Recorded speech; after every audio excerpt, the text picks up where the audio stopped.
realidad absoluta. Pero centrándonos, permítame ya en las noticias del día, en lo que ha ocurrido, en lo que estamos viendo, ya se ha filtrado, ya hemos visto la primera filtración del 11º paquete de medidas de sanciones contra Rusia. El 11º paquete que lanza la Unión Europea, que va a lanzar, y ya se ha filtrado que, ojo, porque el punto central de esto es la prohibición de comercialización con energía nuclear y no ha entrado. Ese es el adelanto que hay ya sobre el 11º paquete, que le podemos decir desde aquí, desde Negocios Televisión, que no cuenta con el veto, la sanción a la energía nuclear procedente de Rusia. Así que se va a poder seguir comerciando con algo que, sin embargo, había pedido Ucrania, por activa y por pasiva, una y otra vez, a todos los líderes europeos, a la OTAN y a Estados Unidos, que por favor en ese paquete de sanciones incluyeran la nuclear, porque eso estaba dando un beneficio importante. Bueno, pues no ha entrado. Y más allá de esto, otra noticia que tiene relación absoluta con la propia Unión Europea es la petición que ha realizado Estados Unidos para la confiscación de activos de Rusia. En concreto tiene 24.100 millones de euros congelados Europa que pertenecen a Rusia. Esta misma madrugada hemos sabido que Estados Unidos ha cogido los activos que tiene de Rusia y los ha confiscado directamente, se los va a gastar en lo que quiera. Y ya está. Y le ha pedido a Europa que haga lo mismo. Bueno, pues ha respondido Europa, lo ha hecho Christian Wegan en Bruselas, en una sesión informativa con distintos miembros del Parlamento. Ha dicho que la Comunidad Europea, que Europa no tiene base legal para la confiscación de estos activos y que no se puede, ante la petición que ha hecho Merrick Garland, el fiscal general de Estados Unidos, de confiscar activos rusos directamente para pagar ya facturas de la guerra de Ucrania, bueno, pues le ha dicho que no hay base legal, en Europa no existe esa base legal para hacerlo y que se seguirá esperando, como dijo en su momento el Tribunal de Justicia de la Unión Europea, a que termine el conflicto para ver, dentro del acuerdo final, cómo queda y si esos activos entran en juego por alguna de las partes o qué hay que hacer y cómo ocurre, si son sancionados o no, pero que de momento, con lo que hay y sin una sanción ni un pretexto claro sobre ello, no se confiscarán los activos, que eso sí, permanecen congelados por parte de la Unión Europea. Insisto que estamos hablando de 24.100 millones de euros. Hay que recordar que sí que ha hecho, entre otras cosas, Merrick Garland, el fiscal general de Estados Unidos, ha cogido 5.400 millones de dólares, los ha confiscado y se los ha pasado a Ucrania. Ellos sí lo han hecho. Es verdad que desde Europa siempre se ha negado a esto, porque hay un conjunto total de en torno a 300.000 millones que pertenecen en realidad al Banco Central de la Federación Rusa y que, cuidado, que una cosa es congelarlos, tener los activos quietos y otra es confiscarlos y darlos directamente para reparaciones, como está haciendo, por reparaciones, munición o lo que sea que vayan a hacer, entre otras muchas cosas, con esos 5.400 millones que ha cogido Estados Unidos y le ha dado a Ucrania. Por cierto, y hablando de todo esto, Rusia ha mostrado hoy su déficit, creo que de hecho tenemos un gráfico del déficit federal, que ha alcanzado los 3,4 billones de rublos, es decir, unos 45.400 millones de dólares. Aquí lo tienen. Se ha comido ya, con este menos 3,4, se ha comido ya el déficit que tenía pensado para todo el año. Dicen desde Europa que esto demuestra, entre otras muchas cosas, que están funcionando las sanciones y que los ingresos han bajado un 22% y que eso es por las sanciones. Bueno, es verdad que han bajado los ingresos por petróleo y gas, sí, en su mayor parte debidos en realidad a la bajada del precio y a los precios a los que se ha colocado ese crudo en distintos sitios. Y además es que no tenemos una fotografía completa, en realidad, de lo que hay detrás, porque ya saben que Rusia, dentro del presupuesto federal, en el que incluye este déficit, una de las partidas más gorda, más de un tercio de la partida, está vetada, está considerada como clasificada. Es verdad que los gastos de la guerra y los ingresos ahora que han caído es en ese entorno del 22%, reconocido por la Federación Rusa, no equilibran el presupuesto como lo hicieron el año pasado, pero también es verdad, han emitido una nota desde Rusia diciendo que esto se debe en su mayoría a que han tenido que realizar una serie de gastos que no prevén se eleven a lo largo del resto del año, donde se irán compensando, entre otras cosas, con la retirada, por ejemplo, de ayudas al sector energético. Y todavía, hablando de Rusia, tenemos que hablar del famoso misil hipersónico que derribó, o que dijo haber derribado Ucrania en la tarde-noche de ayer. Estuvimos evaluando. Dice Rusia que, bueno, que si dicen que lo han derribado, ¿qué será? E ironizan con el asunto. de hecho, desde el ministerio, bueno, desde Moscú, desde el Kremlin, desde el gabinete, además del propio Putin, se ha emitido un comunicado a modo de broma con esto, diciendo que en realidad Ucrania, si contamos todo lo que está derribando Ucrania y todas las notas de prensa que dicen que derriban misiles en Ucrania, dicen desde Rusia que en realidad han derribado más misiles en Ucrania de los que han lanzado. Y evidentemente cuestionan el hecho de que el sistema de misiles antiaéreos Patriot haya podido derribar lo que se conoce como la Daga, ese misil Kinzhal, ese misil hipersónico que posee Rusia. Dice que los informes regulares de Kiev sobre esta supuesta interceptación de misiles en realidad lo que quieren es justificar el excesivo gasto de municiones de defensa antiaérea que le están dando desde Occidente. Esa es la respuesta que da Rusia. Y todavía respecto a esto, hoy se ha pronunciado el comisionado de la Unión Europea respecto a este tema. Marta Vilar, con algunos de los detalles. Tenemos también con nosotros ya a Sergio Fernández, a Javier del Valle para comentar estas noticias del día, este enfoque. Marta, hoy ha hablado Josep Borrell y como siempre lo ha hecho para no guardarse nada de lo que piensa hacia adentro. ¿Qué ha dicho exactamente el alto comisionado de Exteriores para la Unión Europea? Muy buenas noches. Bueno, muy buenas. Parece que siempre que habla Josep Borrell, el alto representante de política exterior de la Unión Europea, sube el pan y esta vez ha hablado y no ha sido distinto. Titulares son los que nos ha dejado hoy Josep Borrell hablando en esa cumbre de negocios europeos donde ha estado esta mañana, donde ha hablado de la guerra en Ucrania, de la posición de China, donde ha hablado de muchas cuestiones y donde uno de los grandes titulares ha sido simplemente algo muy sencillito, que dice que Rusia ya ha perdido la guerra, dice que militarmente ya ha sido derrotada Rusia. Bueno, también ha querido reconocer que de momento la otra parte no ha ganado, entonces ahí parece que se pierde parte del mensaje, ¿no? Porque Rusia dice que pierde, pero Ucrania todavía no ha ganado. Bueno, pues ese es uno de los grandes titulares con los que nos ha dejado hoy Josep Borrell. Insiste que Rusia ya ha sido derrotada, como digo, en la parte militar. Y luego también ha hablado, por ejemplo, de todos aquellos que piden a la Unión Europea que no suministre o que deje de suministrar armas a Ucrania, porque consideran estos que es una de las maneras en las que realmente se puede llegar a esas negociaciones con Vladimir Putin, porque mandando armas Putin no se va a sentar a negociar. Bueno, pues Borrell ha respondido con cierto hastío, cierta desesperación a esta pregunta cuando le han preguntado por lo que les dicen estos líderes a los europeos y a los Estados Unidos. Y bueno, pues básicamente dice que, bueno, si eso ocurriera, si eso finalmente ocurriera, que Europa no manda armas a Ucrania, dice que entonces Rusia ganaría la guerra, que ocuparía Kiev y que además Ucrania acabaría desapareciendo y que sería una especie de segunda Bielorrusia. Esto es algo que ya he dicho en algunas ocasiones, pero esto de que Ucrania acabaría desapareciendo también es bastante novedoso en el discurso de Borrell. Y por último, ha hablado de China, ha hablado del gigante asiático con, bueno, su papel como mediador de la crisis, bueno, del conflicto que tenemos ahora mismo en Ucrania. Dice que, bueno, sabíamos desde un principio que China iba a tener un papel importante en esta guerra, pero dicen no como mediador, y aquí la presentadora le ha dicho, pero ¿por qué dice usted que no tiene un papel como mediador? Y aquí Borrell ha insistido en que no puede ser mediador un país que, en su opinión, no es neutral.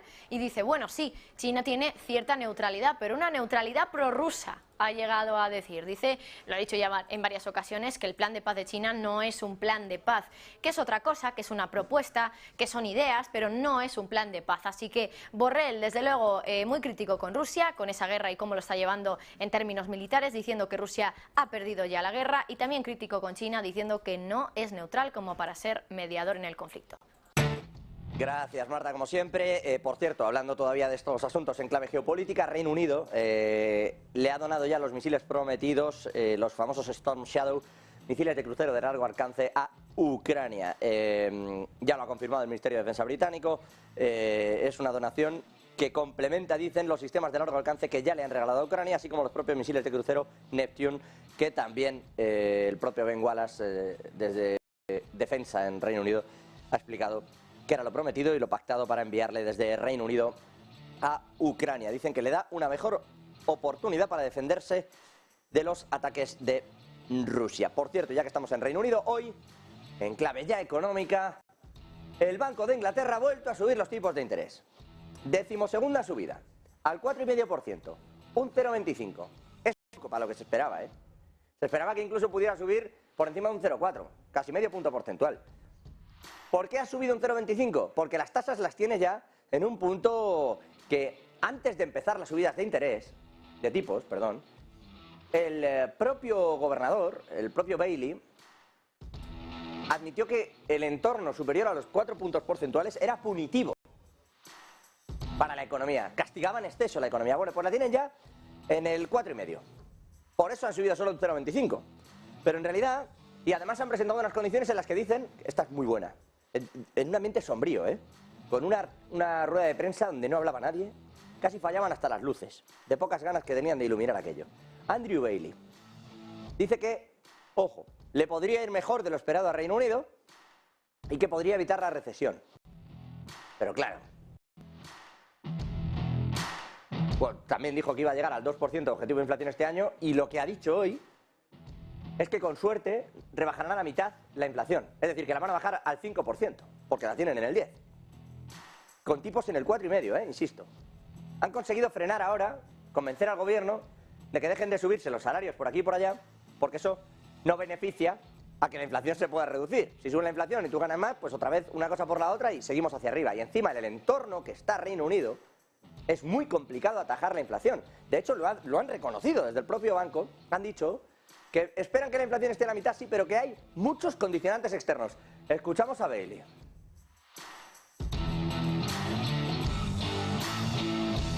At least for this reason, that consumer price inflation is on course to halve by the end of this year. Though, to be very clear, our target is a sustainable return of inflation to 2%. That's what we focus on. Bueno, se le oía un poco bajito, pero se le oía bien, me perdonen, diciendo que esperan esa inflación que se pueda reducir a la mitad. El tema, le han ido preguntando, bueno, pero ¿y cómo vamos a llegar a esto? Y él ha ido pasando las preguntas a los segundos, al vicepresidente, etcétera, etcétera, al vicegobernador del Banco de Inglaterra, que ha venido a reconocer que todo lo que influye sobre la inflación en Reino Unido no depende de Reino Unido. Ha hablado de la energía, que dicen que podría caer un 16%. Ojalá, ojalá estarán pensando en Reino Unido, porque la última vez que nos dijeron esto ha subido. Hay ayudas de hasta 15.000 libras y no son suficientes. Tienen programados posibles cortes con el Energy Grid en el próximo verano. O sea, la cosa es compleja en Reino Unido, Y además con el tema alimentario, como no dependen tampoco de sí mismos, y después del Brexit, del cierre del Brexit en su completa totalidad, lo que no ha salido es beneficiados. La cosa está yendo a peor. Si suben los alimentos en España, que los producimos, con unos precios de importación, o sea, que el precio se dispara por los costes de importación un 95%, ¿cómo no? En Reino Unido. Y eso está pasando, por eso faltan alimentos. Hay algún tipo de alimentos frescos que no están en los supermercados de Reino Unido. Y ante ese panorama, sale Bailey, que empezó el año diciendo vamos a llegar al 2%, que hará la inflación y todo va a ir bien en la energía, y claro, el ambiente de funeral es sublime. Dices que crees que no vas a caer en recesión y no se lo cree nadie. Y por supuesto, si uno mira las previsiones que hicieron ellos mismos hace 2 meses, pero si miras las del FMI, si miras las previsiones que está haciendo incluso el Banco Central Europeo al hablar de crecimiento global, nadie cree que Reino Unido no se vaya a contraer entre finales de este año y principios del que viene. Tiene un papelón el Banco de Inglaterra que se está hablando poco de ello. Bueno, todo esto en lo que tiene que ver con el sector bancario, bueno, con la economía en Reino Unido. Permítame dar el salto al otro lado del Atlántico. Javier del Valle, hoy la FEDIC ha decidido, este sistema de reaseguros americano, gubernamental, ha decidido pasarle una facturita, disimular al menos un poco, y pasarle una factura a los grandes bancos por todo el agujero que tuvieron que tapar, entre otras muchas cosas, en SVB, Silicon Valley Bank, y en Signature Bank particularmente. Hasta 16.000 millones. ¿Qué se sabe de todo esto y cómo se lo está tomando ese gran sector bancario? Javi, buenas noches. Buenas noches, José. Efectivamente, 15,8 millones fue la cantidad que le costó a la FDIC, a la Corporación de Seguro de Depósitos, rescatar los depósitos de Silicon Valley Bank y Signature Bank. Recuerden que cuando los dos bancos quebraron, el gobierno de Estados Unidos quiso mandar un mensaje muy claro, y es, estos dos bancos vamos a cubrir los depósitos. Incluso si habías hecho o no habías hecho los deberes, daba igual. Si estabas asegurado, te cubrían. Si no estabas asegurado y te pasabas del límite de los $250.000, también el gobierno quiso rescatarte para no desatar el pánico. Eso sí, a los inversores no les rescató, decía Biden, que así funciona el capitalismo. Bueno, pues la FDIC ahora se queda sin dinero, por supuesto, 15,8 mil millones es lo que ha costado salvar a estos depósitos. y tiene que rellenar el fondo de alguna forma. Ya hemos especulado aquí en Negocios Televisión, y lo veníamos semanas contando, que posiblemente los bancos grandes iban a ser los que iban a tener que reponer este fondo. Obviamente la FDIC lo ve, dice, los depósitos están saliendo de los bancos pequeños, se están yendo a los bancos grandes, la banca regional sigue sufriendo mientras la banca grande se está beneficiando, sobre todo cuando llaman a la puerta de JP Morgan desde el propio gobierno y le dicen, oye, aquí tienes First Republic Bank en bandeja para llevarte dinero. Y el propio Jamie Dimon así lo dijo, llamaron a mi puerta y me dieron una oferta que no podía rechazar. Eso ha hecho que la FDIC decida que sean los grandes bancos los que paguen este seguro. De hecho, dicen que bancos con más de 50.000 millones en activos van a pagar hasta el 95% de este fondo para reponerlo. El resto de bancos que estén por debajo de 50.000 millones en activos no pagarán, en 5.000 millones en activos no pagarán absolutamente nada, José. Bueno, está por ver, lo quiero ver, porque bueno, estas son las típicas cosas que hacen de pronto desde el gobierno y te las puedes creer o no, porque pueden pasar o no, y sobre todo porque me cuesta creer que manden más en la FDIC de lo que manda Jamie Dimon. Pero bueno, lo que está pasando también es que la banca regional todavía está hacia arriba, hacia abajo. Creo que de hecho podemos ver las cotizaciones hoy de PacWest, que alguno me preguntaba también, comentaba algún espectador, si todavía creía que esto iba a ir regular. Mi creencia es una cosa que no tiene nada que ver. Yo simplemente digo que sigue los pasos de lo que sigue. Hoy, nueva caída de PacWest, que intenta recuperarse conforme van saliendo los rumores, pero se le está poniendo una cara de banco que puede ser comprado, que no puede con ello. A varios bancos se le han puesto ya la cara de cómprame rápido. PacWest, si te fijas bien, se le ve ya la nariz. En fin, esto respecto a PacWest. ¿Y por qué pasa esto? Porque se le han ido los depósitos. Sin embargo, hay otros, como Western, que están anunciando que está entrando. O sea, claramente la banca regional, dentro de que está en una crisis importante, hay una dicotomía también relevante entre unos bancos y otros. Efectivamente, José, al final todo se trata de la confianza, ¿no? El sector bancario lo apuntamos desde el primer día que empezó todo este tema regional y cuando se siguió elaborándose con Credit Suisse y se trasladó a Europa. Todo es una cuestión de confianza. Si al final los depósitos siguen huyendo, sigue siendo problemático y por supuesto los inversores lo saben. Si resulta que cuando quebraron Silicon Valley Bank y Signature Bank salió el propio Joe Biden a decir que los accionistas no iban a ser rescatados, que el capitalismo funciona así, que los accionistas lo habían perdido todo, que iban a rescatar únicamente a los depósitos, pues por supuesto una persona que está invertida en un banco regional, que ve que los depósitos están saliendo y que es una de las razones por las que puede quebrar el banco o ser comprado, pues por supuesto saca su dinero y lo mete en otro banco, no se la juega, ya sea por miedo o simplemente por protegerse. Bueno, pues PacWest, que parecía que recuperaba en las últimas sesiones lo que había perdido en las anteriores, vuelve a informar hoy de una caída hasta la semana que contabiliza el 5 de mayo, por tanto hasta el día 5 de mayo, primera semana del mes, de este mismo mes, del mes de mayo, una caída del 9,5% de los depósitos, después de informar también de que el primer trimestre del año tuviera una caída del 16,5% de los depósitos, a las cuales ya tomaron medidas, por supuesto, pertinentes para evitar mayores salidas, pero parece que eso sigue durante mayo y eso no ha gustado a los accionistas, que hoy arrancaba la acción cayendo hasta un menos 30%, era suspendida hasta 2 veces y ahora pues está intentando mantenerse pues en el entorno del menos 21%, aún así en $4,77, una caída que ya acumula en el año del 79%. Por el otro lado, ha salido Western Alliance. Dicen, oye, ya que hay tanto miedo en la banca regional, intentemos mandar un mensaje tranquilizador, intentemos decir algo. Bueno, pues Western Alliance sale diciendo que ha ganado 600 millones en depósitos. Por lo que ni todo es muy negro, ni todo es muy bonito.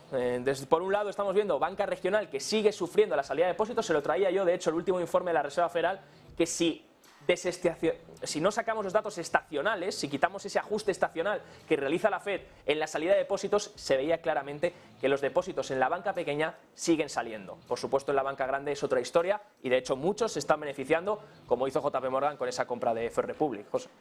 Gracias, Javi, como siempre. Es curioso esto que habla de los datos estacionales o no, porque además suponen cambios en la variación que en realidad solo benefician al que los cuenta. O sea, es completamente absurdo realizar el informe sin dar el otro dato. ¿Pero en qué momento se te ocurre estacionalizar una salida de depósitos? Pues en el momento ¿Qué término estacional tiene una salida de depósitos? ¿Se saca más dinero en verano porque es verano? ¿O se saca más dinero en invierno porque es invierno? En el momento en el que te viene bien. No sé si recuerdas, había una frase de Winston Churchill que decía, solo me fío de las estadísticas que yo manipulo. Totalmente. En fin, pues eso hacen, fiarse de eso. Por cierto, hablábamos de Jamie Dimon. Sergio Fernández. Creo que hoy no vienes con noticia cripto, hoy hablas de precisamente el señor Diamond, que está dándole vueltas al tema de los cortos, de las posiciones bajistas dentro del sector bancario. Muy buenas tardes. Muy buenas, José. Pues aunque no te lo creas, hoy no traigo una noticia cripto, hoy no te voy a hablar de cripto, aunque tampoco te acostumbres. Eso sí, te traigo dos temas que te van a gustar un poquito más. Te voy a hablar de la crisis bancaria y además de Donald Trump. Y no lo digo yo, lo dice el CEO de JP Morgan, Jamie Dimon, que ha criticado a Donald Trump por alentar a los legisladores republicanos a insistir en aumentar el límite de deuda, incluso aunque esto conlleve un incumplimiento, un resultado con el que su banco, con el que JP Morgan poco a poco ya se va preparando, y de hecho han anunciado que están convocando una sala de guerra semanal. Ha criticado a Donald Trump, como te digo, le ha dicho que en cuanto a esto del incumplimiento, que es una cosa más de la que no sabe mucho, que cualquiera que sea alguien que sepa algo, sabe que esto es algo potencialmente catastrófico. Y es que Donald Trump ha salido hace apenas unas horas en la primera entrevista que concede desde 2016 y ha dicho que los republicanos deben continuar presionando por los recortes de gastos y hacer un default si es necesario, si no los obtienen. Diamond dijo que este posible incumplimiento podría generar pánico entre los inversores y afectar a otros mercados fuera de Estados Unidos. De hecho, es probable que esta sala de guerra que el banco ha estado realizando frecuentemente se intensifique y probablemente incluso tenga lugar varias veces al día. A pesar de todo esto, el banquero confía en que se pueda evitar el impago, que de producirse tendría importantes consecuencias a nivel global. El director ejecutivo de JP Morgan también ha hablado en este caso sobre la crisis bancaria que todavía asola a Estados Unidos. De hecho, se ha referido a la situación de los bancos del país, ha pedido que se prohíban las posiciones cortas contra los bancos. Ha tenido un día desde luego muy lúcido, en este caso Jamie Dimon, y en cuanto a la crisis bancaria cree que la situación va a empeorar contra los bancos con más regulaciones, más reglas y más requisitos. Dice que necesitan terminar con la crisis bancaria y que lo que sea que tenga que hacer la FEDIC, la OCC, la FED o quien sea, tienen que hacerlo, tienen que hacer lo que sea necesario para mejorarlo. Bueno, en eso están, y ahora si me permite vamos con un pequeño análisis también que tiene que ver con las noticias del día en tanto a las gráficas que tienen que ver. Gracias, Sergio, bueno, por esa información con respecto a Jamie Dimon. Ahora, les decía yo, noticias que tienen que ver con el análisis de lo que estamos viviendo dentro del sector inmobiliario. Ojo, nos dicen que no vivimos en 2008, pero atentos al gráfico de Fannie Mae. Fannie Mae y Freddie Mac son dos grandes corporaciones que en Estados Unidos se conocen como papá y mamá, y que tienen que ver con el sistema de seguros, reaseguros hipotecarios y cómo se reasigna la vivienda y los seguros sociales de la propia vivienda, ¿vale? Bueno, datos de Fannie Mae. Vamos a ver ese gráfico que habla de quiebras o impagos, mejor dicho, defaults de crédito en Estados Unidos. Insisto, gráfico de mamá, en este caso, de Fannie Mae. Que, bueno, enseguida cuando podamos le echamos un vistazo. Un gráfico que habla de cómo se han distorsionado los impagos y cómo han pasado en realidad de el 4,3% de 2008 al casi 4,6% en el día de hoy. Es decir, aquí lo tienen. Esto es 2008, 4,1, 4,12, 4,11 si quieren. Aquí lo tienen, ¿vale? Esto era 2008, crisis bancaria, ¿eh? Y esto eran los defaults, que tenían hipotecarios en el sector, ahí lo tienen. Insisto, datos de Fannie Mae, que no, la fuente no es que nos la hayamos inventado aquí. Lo digo para cuando la Reserva Federal diga que no hay tanto problema con el sector inmobiliario. Bueno, pues si se van a ustedes a 2022, lo tienen ahí en pantalla, a ese gráfico señalamos 43,5. O sea, el problema es que una vez se ha salido particularmente, si lo tienen ustedes, de 2017, 2018, empieza a haber una subida brutal que se relaja en tanto se empieza a dar dinero para pagar todo esto en la pandemia. Y vuelve, o sea, previo a la pandemia, iba a haber una crisis tremenda, no sé si lo ven ahí, iba a haber una crisis tremenda, y vuelve a subir porque se empieza a dar dinero directamente en la pandemia para que sigan comprando la gente. De hecho, y si me permiten, esto que estamos viendo en pantalla, esto que ven aquí, este 43,5% de los impagos y las que están por venir, o sea, hacen esa mezcla de qué podría ocurrir y en qué punto estamos, y en 2008 era de 41,2, ahora es de 43,5. La crisis, que ya era gorda, insisto, antes de la pandemia, del 42,8, y que tenía una pinta de írsela a pegar tremenda, No lo fue tanto porque se inyectó dinero. Ahora se está haciendo lo mismo. Si me permiten, hay un cambio importante en las condiciones de crédito, creo que también lo podemos ver. Son más caros y tienen condiciones más estrictas, pero incluso lo son, estos ya son fuentes del Banco Central Europeo, en el traslado. Lo digo porque en Estados Unidos lo que está ocurriendo es que la crisis inmobiliaria está ahí, pero de momento están dopando con créditos, lo hemos hablado muchas veces aquí también con Javier del Valle, se está dando crédito a consumo y créditos hipotecarios, se ha ido dando de forma absolutamente desmesurada. Y eso ha pasado, y ahora estamos en ese punto que tiene pinta de caída. ¿Por qué? Porque esto que ven aquí del Banco Central Europeo ocurre de forma similar también en Estados Unidos, o incluso más agresiva. No solo por las condiciones en los cambios de crédito, sino en particular porque muchos ya no tienen ese acceso, incluso al crédito. De ahí que Joe Biden esté intentando por todos los medios aprobar el presupuesto que tiene y empezar a regalar dinero. Que la gente, en vez de gastar el dinero en servicios médicos, pueda tenerlo para pagar la hipoteca. Y esto es importante, porque de media el personal se está gastando una pasta. El porcentaje de impagos es importante, pero se está dejando, insisto, casi la mitad del sueldo en esto. Y eso es muy raro en Estados Unidos. Claro, si nos vamos aquí ahora al Banco Central Europeo, bueno, las líneas que ven de colores, que creo que además les pueden llevar para que ustedes las vean con mayor claridad, son los costes y los factores que van incluyéndose, cómo van variando dentro del coste del crédito, ¿vale? Y si ven la línea azul, en este caso, son los estándares de crédito actuales. Ojo, porque si ustedes lo van mirando, tienen Alemania, España, Francia e Italia. En España, los estándares de crédito no están contemplando la tolerancia de los bancos al riesgo. En Alemania, ni siquiera meten ese riesgo, porque directamente ya lo ha descontado, como pueden ver aquí, el crédito. O sea, no incorporan ese riesgo porque se lo cuelan al crédito al que lo pide. Así va ocurriendo más o menos, en Francia están desbocados también, pero lo cobran, ¿lo ven? Y en Italia cobran algo más, aunque no incorporan todo el riesgo. El problema lo estamos teniendo en España, particularmente. Pero es que el problema, y este sí es común, este es general, es que ahora mismo estamos ahí arriba en cuanto a las condiciones, pero fíjense las expectativas de crédito que hay, cómo se están despeñando. Las condiciones de crédito cambian, las expectativas cambian, el personal paga casi la mitad de su dinero, como estábamos viendo, y existe, porque ese 43,5 que veían en Estados Unidos es lo que se eleva al riesgo de impago, no es que vayan a impagar todos esos. Informe de Fannie Mae.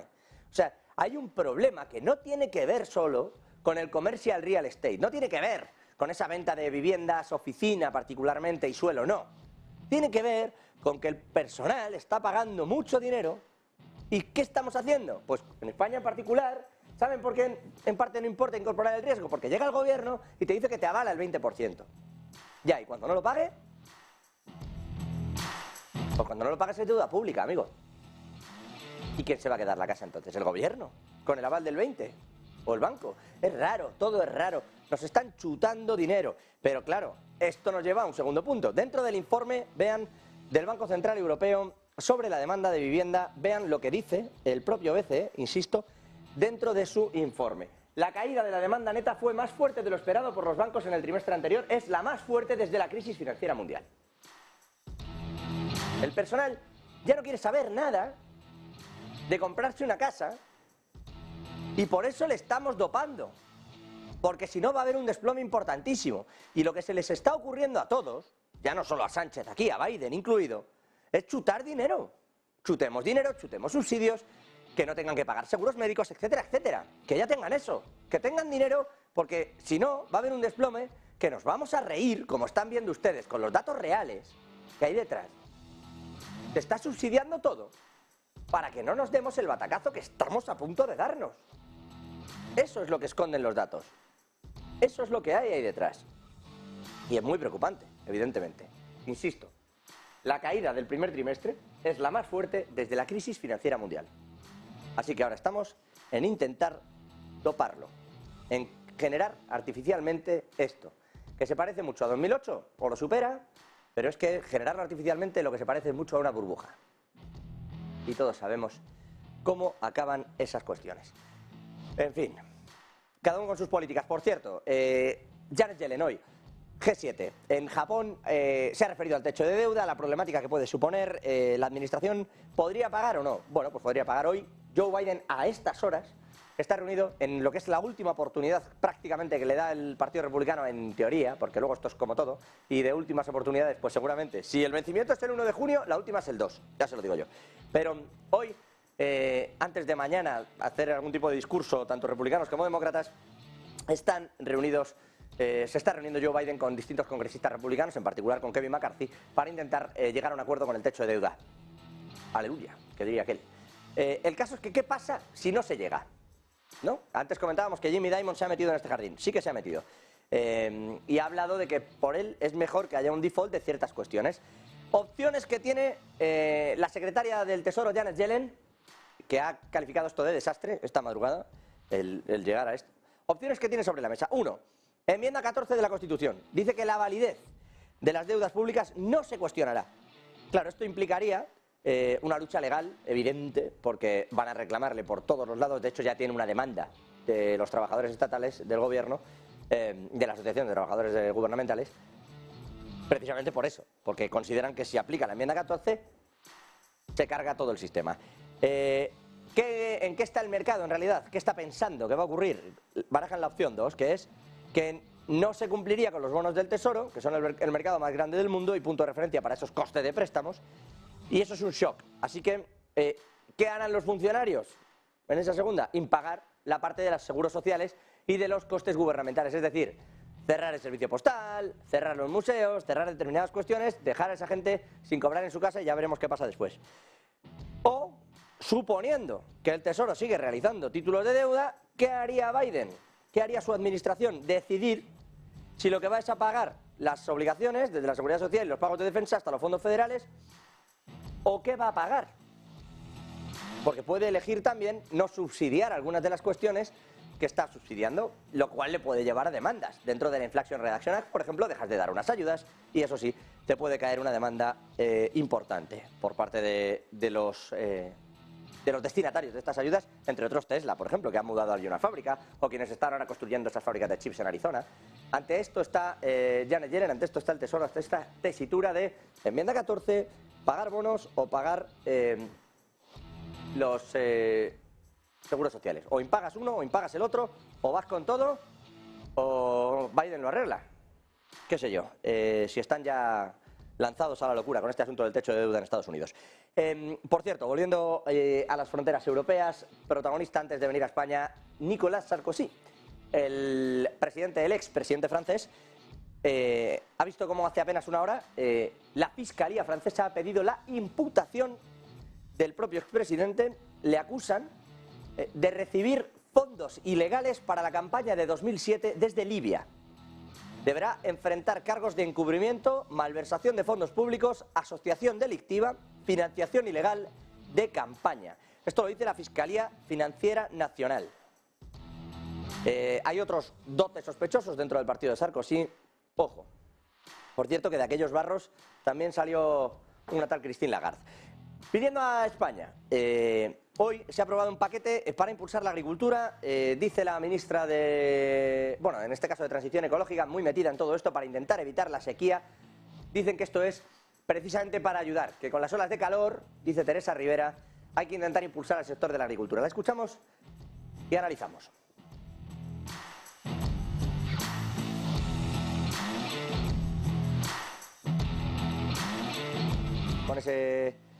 Con ese corte de Rivera, pero bueno, poco más o menos, y para que se hagan la idea, ha inyectado 784 millones de euros más al campo, dicen, ante la gravedad de la sequía. El paquete en total es un plan que ha avanzado el ministro Luis Planas de 22.000 millones de euros. La realidad, pues que a ver cuánto se llega. Son 10 nuevas medidas reales, con 784 millones pactados, son ayudas directas, dicen, para asegurar la productividad del sector privado, en este caso de la agricultura. La mayor parte van a pagarles los seguros, hasta el 70% del coste de los seguros se hará cargo el gobierno, y dan algunos otros tipos de ayudas a determinados cultivos. Vamos a ver si con esto es suficiente, aunque el campo lo que necesita más que ayudas y para enfrentar la sequía, sobre todo, es seguridad y descubrir, porque claro, prometen y prometen dinero. Hoy en un consejo extraordinario claramente electoralista, el Partido Socialista en España, prometen dinero, pero ¿dónde están los fondos europeos? ¿Dónde están? No nos lo preguntamos nosotros. La encargada de hacer la supervisión en el Parlamento Europeo no da crédito. España le ha perdido, o no le sabe explicar dónde están, bueno, sí que lo sabe, ahora se lo contamos, los 40.000 millones de euros de los fondos europeos. Escuchamos. The real problem. I was asking in Spain, for example, for the real spending of the money. Then we received the message, okay, the government has received now, meanwhile, more than 40 billion, and most of the money was spent in the area, was given meanwhile to the regions. Then we're saying, okay, the regions, if they have received it now, but what kind of projects have been realized? How much money has been spent? I asked, the last time I asked for 3 weeks ago, still now I didn't receive an exact figure. And this is what we are asking from the Commission. We want to know how much money has reached the real economy, how much money has been spent for hospitals, how much money has been spent for projects in environmental issues, in digitalization areas. We want to see the real figures. This is the criticism that is still, valid, and I hope that the Commission, already in October or at the end of the year, will give us for the second RRF a better overview of the real spending. Because the first interpretation of the Commission that the final beneficiary is a member state, we didn't accept at all. We said we want to know who really is receiving the money, because at the end the final beneficiary is not the member state. The final beneficiary will be somebody or a company or an NGO realizing a project. And we clarified that all the money of the European Union must really be spent for European or European added value purposes, not only for purposes that are perhaps in the normal national budget. Bueno, me van a permitir que me aventure con los 40.000 millones. Ya les contaré por qué. Los 40.000 millones se han ido filtrando hacia abajo para regar ciertas cuestiones que al gobierno le venían bien. Y con lo que no se sabía qué hacer, como no lo podías devolver, lo han ido incorporando a su propio presupuesto. Pero es que hay otras partes que en vez de incorporarlas a su propio presupuesto, no tienen ni idea de cómo se ha gestionado. Se ha ido filtrando hacia abajo hasta llegar no solo a las comunidades autónomas, sino a los municipios.